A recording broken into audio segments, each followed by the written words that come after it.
Jumping into a commercial to resi conversion project is not for the faint-hearted. It takes serious guts, a clear vision, and a whole lot of trust in your numbers and your power team. In this two-part series, I'm in Ashton-under-Lyne, just outside Manchester, walking through a major commercial conversion project with developer Joe Robertson, who's been doing serious things in his local market. And this isn't just a small flip. We're talking a proper building site with multiple units, multiple exits, and plenty of moving parts. In this video, you can expect to learn the balls it takes to take on a deal of this size, how having a mentor can literally save you from disaster, who you should really be speaking to when you go to a viewing, and why multiple exit strategies aren't just smart, they're absolutely essential. There's loads of value here, especially if you're thinking of scaling up or getting involved in commercial deals yourself. And part 2 is just as spicy. We'll be digging into numbers, layouts, and all the behind the scenes details. So make sure you subscribe now and hit the bell, as you don't want to miss that one. And let's get into it. So talk us through, Joe, what was it? What's it going to be? Yeah, so it was vacant office owned by the council. Looked pretty horrendous actually. I mean, the condition was okay, but the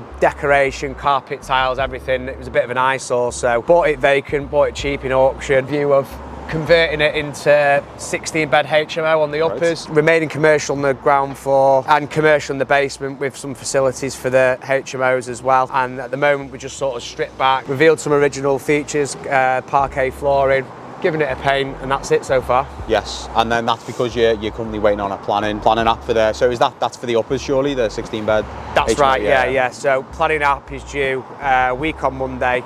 That's for just the upper parts, and this is going to remain commercial. And then the uppers, are we all en suite, studios, kitchenettes? That's right. So I think 14 or 15 of the 16, depending on how tight it is in the lot, are going to be all en suite.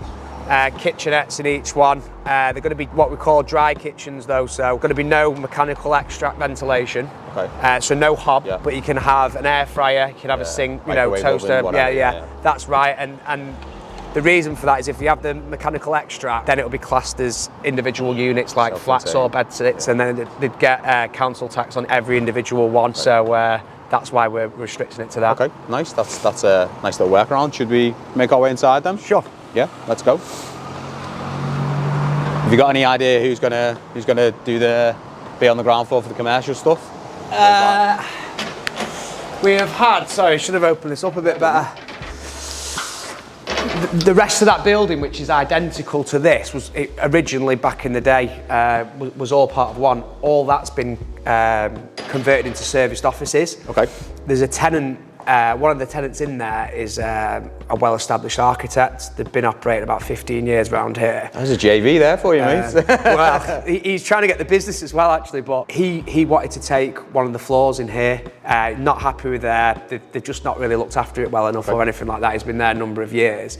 So he really wants to come in here. He said he's like, architecturally wise, like I say, the original features, floor to ceiling windows, he absolutely loves it, but he really wanted one of the uppers, which were converted into resi. So I said it's basically this or nothing. He's thinking about it. We're basically, you know, double or nearly trebling his square footage that he's got in there. Wow. He's looking to increase his number of staff significantly. His only objection was it might be a bit noisy, but if we're giving him like a meeting room in the basement as well, he's just delighted with it. But it's where the timings work out, if we can get it done in time and stuff like that. Yeah, I mean, it's strange he says that, because we've just come in here and already it's like it's quiet, isn't it? What he says is he's trying to have professional meetings with clients, and he says sometimes, like, you know, dickheads come in with boom boxes walking past or something like that. The local DJs flying past. Yeah, he just says like the clientele right here isn't the best at times. So nice. That's what he's up against. So this is the flooring which you've did the original flooring? Yeah, so we haven't given this a blast. We have given it a attempt upstairs, but we've had a flooring contractor in. He specialises in this. He says this will just come up absolute no problem. It was cheap actually. So like to do it was about. He says about, I think it was like £3,500 to do the ground floor. And to be honest, that'd be cheaper than replacing with carpet tiles or like a vinyl anyway. So I'm delighted with that. And anything that's lifted up, he said he can nick from other places, put back in. And wherever it's like, they put a bit of concrete or screed in places as well. He says we dig that out, it'll make all that good as well. So really happy with that, because a couple of guys we spoke to basically said that they couldn't save it as well. So he said it'll be no problem, but he does it all day, every day, just this sort of stuff on big old schools and stuff like that. Specialist type of guy, yeah. So it was brilliant, delighted. So in terms of the refurb for the whole project, I mean, obviously big points in the project is planning decision, but then next step after that, what are you thinking? How are you going to fund it? You're going to use investor, using development finance? Yeah. So basically a mix of both. So far it's on a bridge. I bought it for 342. Yeah. 342 grand, put 100 in my own, and there's 240 on a bridge.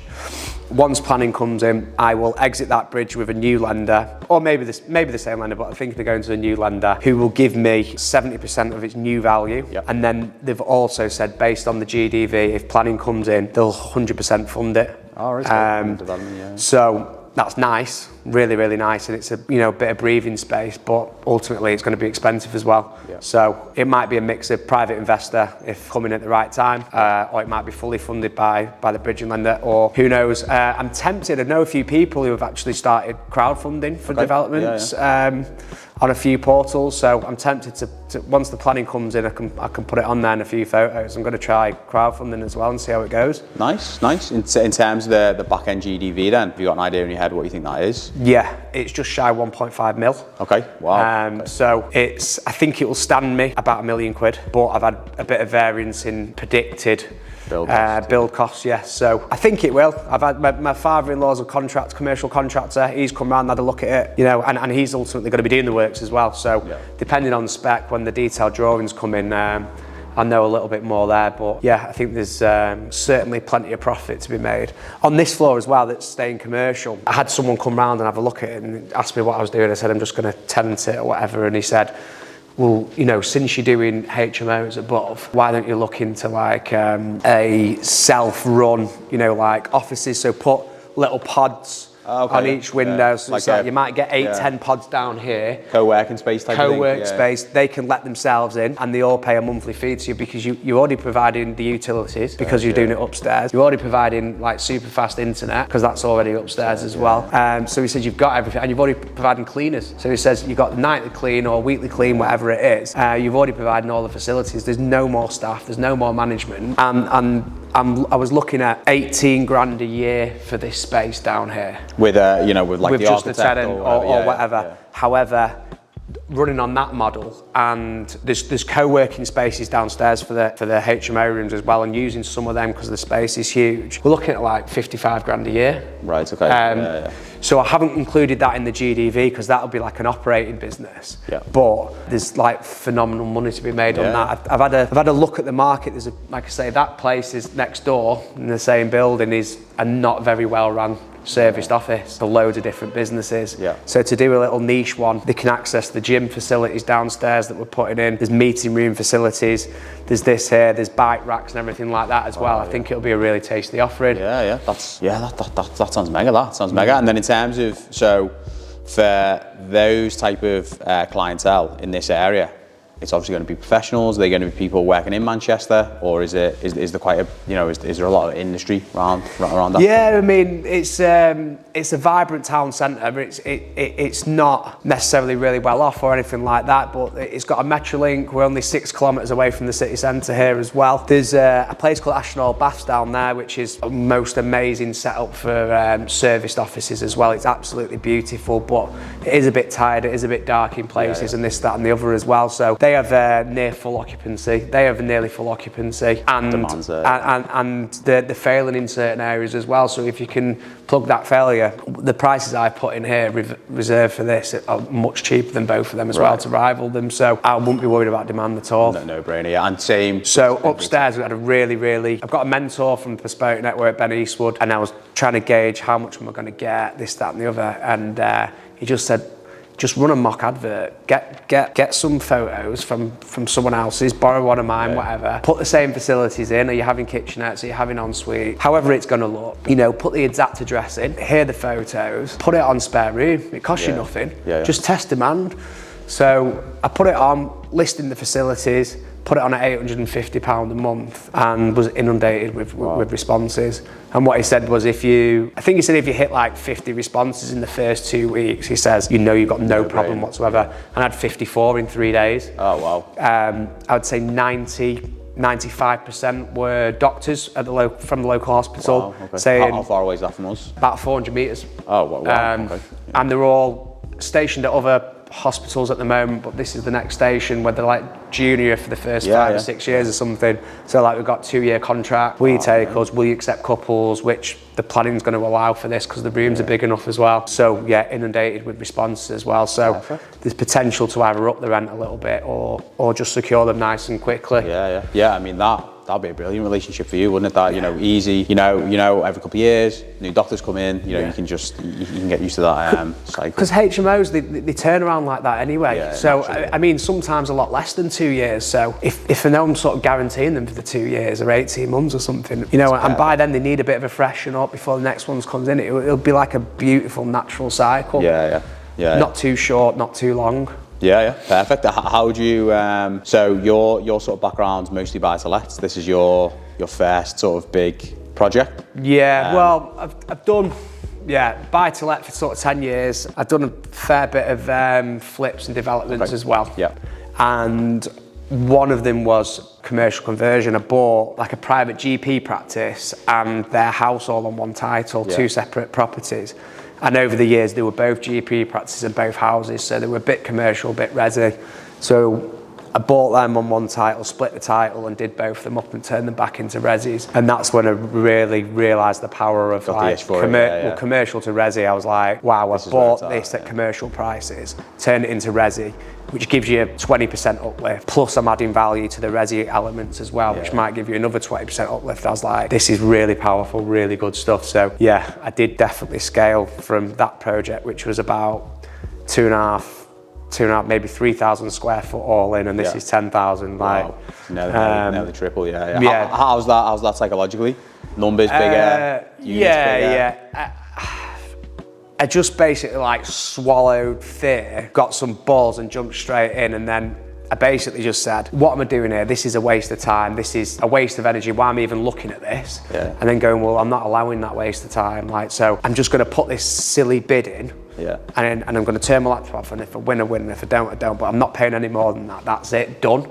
And put the bid in, did exactly what I said, closed the laptop, went and checked the next day, and I just had this like lump in my throat as I saw like, congratulations, you've won. And I'm just like, there was a viewing like the day before. I think there's about 50, 60 people here, all in suits, all like measuring up, like all knew what they were doing, asking all the right questions. And I just sort of like walked around in my trackies going, yeah, it's all right. And it's sound. I'm just like, why have they not bid? Why is it only me?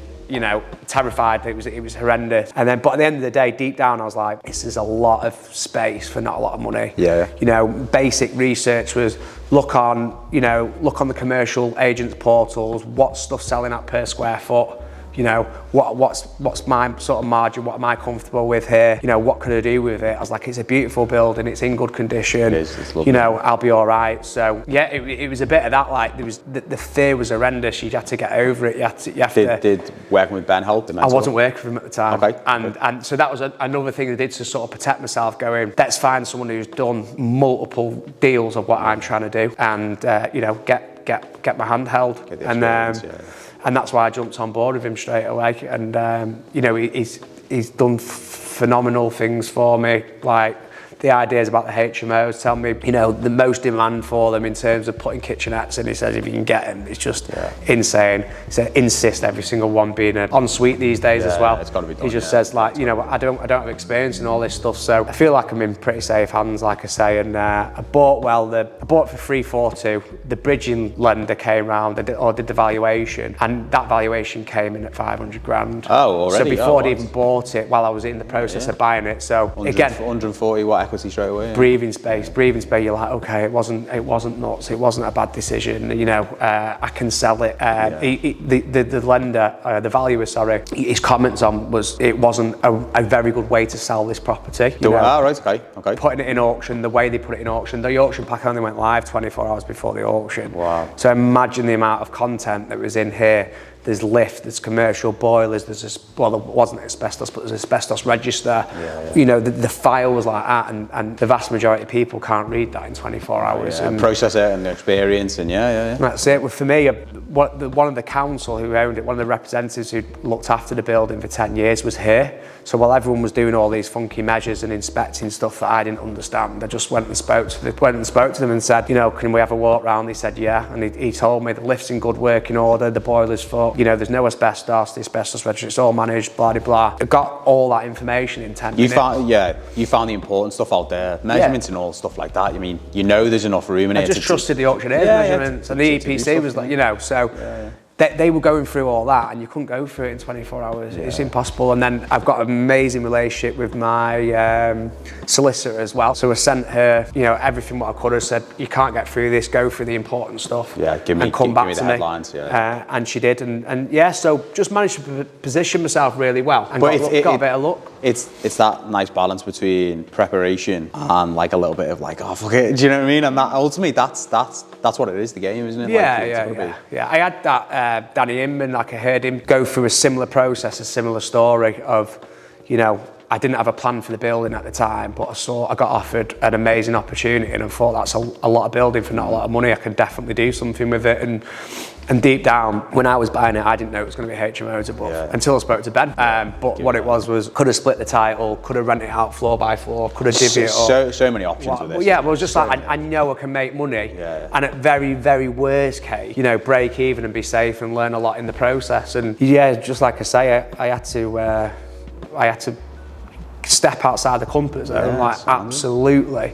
I bet that was nervy when you put the bid in, shut the laptop, and you were like, what did you do? I was like, honestly, the first thing I was like, I could be sick, and I just went, I've got a baby at home, like, what, like, am I going to be bankrupt? Like, what? And that's the stuff that goes through your head, isn't it? Yeah. Big time, Oh, absolutely horrendous. And then since then, I've had a second kid, which is, you know, and then it's even more pressure. But yeah, like I say, it will be fine. I'm at a comfortable level now. As I said to you earlier, this is the plan. And each week, more and more options become available. Things take a turn that you just weren't forecasting. I was definitely going to keep this building forever. And then actually, there's a good possibility that I might just sell it as a planning game. I think I might get 650, 700 for it. Wow. I think might be well off, but that's what commercial agents have said, and spoke to a few auctioneers, and they've said, you know, I can't tell you what it will go for, but we'll tell you what to guide it at, and they want to guide it really low, gain maximum interest as possible. And you know, they're expecting they could be like 650. Wow. So depending on which way I want to go, if any of those ways, first I'm going to get accurate build costs, and if I can do it myself, and there's plenty in it, and there's plenty of margin, and it's safe to do, I definitely want to keep it. It's the area's getting better and better. There's loads and loads of investment going on for the council, and like the levelling up fund and stuff like that. I think there's 100 million being spent the next 5 years. And including this direct road, this frontage is all going to be pedestrianised, this road, and all the way up there right into the big market centre and stuff like that. So it's huge, and it's directly in this vicinity. It's not a few miles away, it's not whatever, it's literally on the doorstep. So, and this is a prime asset. Perfect. Right, let's carry on walking around then, mate. So what's this here? Is this just an old toilet? We've just actually spun that around and put it in. It was taking up sort of double the size, and there was a door on a thing, and I just thought maximise, because with commercial you rent your net lettable area, so it's not just the entire area, it's like where's lettable, a toilet isn't lettable, and this, that and the other. So again, it was just a rejig of the design, and it makes a few more quid square footage. There was a big wall there. That one was available, but then you walked through here, and then all this was corridor. Lost space. And it's just lost space. So that's getting, where that fire exit sign is there, that's getting boarded up. And you know, this is just going to be lettable space now. And again, it's quite a lot. I think I worked it out, and it's $3,000 a year extra, 4 grand a year extra, which as a result is an extra 40 grand on the value as well, and the 10x. So yeah, it's madness not to do, basically. So this will be the commercial unit still going there, and that's their space. There's a door out the back, which you'll see in a minute, and then through here is going to be to the lift and where we go upstairs into the access for the HMOs. The access to the HMOs. That's just a plant room, which is going to be bin storage. That's going to be bike storage. You need to provide 1 bike per tenant. So there's 16 HMOs and a lot of them are going to be double occupancy. There's like the amount of bike storage I've got to have is absolute insanity. I don't know why they think everyone's going to need a bike.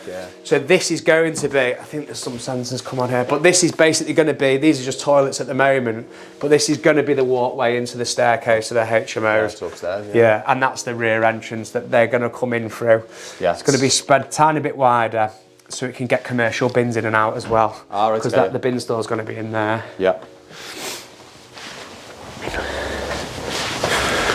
And that's the that's the lift. The old school lift.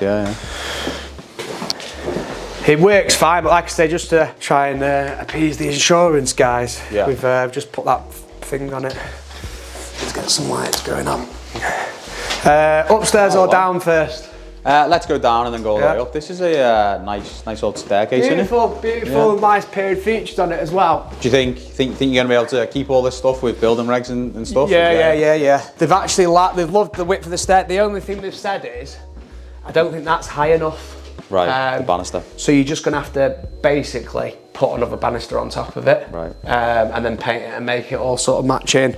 You know what? That's one of the things I've certainly learned as I've got more and more into development. Everyone's like, oh, you know, it's a shame you can't keep all the original features. And it's not the developer who makes that decision, is it? No, it's building regs. Well, a lot of it with this, like that banister's totally fine for building control. It's not fine for the HMO officers. So each HMO officer for each little town or whatever, they'll have their own completely different rules, and that is too low. It's fine for building control, but it's not fine for the HMO office. So that's like you could put that in, get building control sign off, think you're fine, and then spend a fortune ripping stuff out after the fact. So down here, that's just where the lift goes as well. There's a little tiny storage room there. That's a toilet with shower, and that's a little kitchenette. What I think I'm going to do here is leave the toilets, open that up a little bit, make a bigger kitchen, and this is basically could be used by the ground floor and also all the HMOs, and that's just going to be like an emergency toilet for them as well, in case one goes down or whatever. We're going to be cutting 2 doors in here to this room. Is this going to be the meeting room you were saying for upstairs? This one's, so it's going to have a wall down there, door there. This side's going to be a home cinema for the HMOs. So just a bit of an extra funky bit instead of just the lounges and kitchens. This is just going to be an add-on extra home cinema. And this side down here is basically going to have high benches all the way around for co-working space. So what I'm saying is, the HMO guys get it for free whenever they want to use it. And as a potential option for either the sale or if I'm operating it as the co-work space on the ground floor, this is going to be a much cheaper option, maybe £100 a month for someone to come in and use co-working spaces down here as well. You might get 5 people taking up £500 a month and it not costing you any more to operate. So in here we have a very, very big space again. And in here we have a very, very big space again. So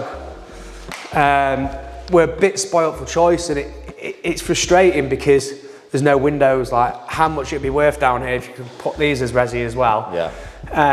On a traditional, if you let this out without windows on a traditional commercial lease, you might be getting £5-6 a square foot. Whereas upstairs you're getting £13 a square foot. So like the difference is massive because it's just going to be storage or very limited because of the windows. But that's why if we do an offering like the co-working space there, put the home cinema in, it gets more rent for the HMOs.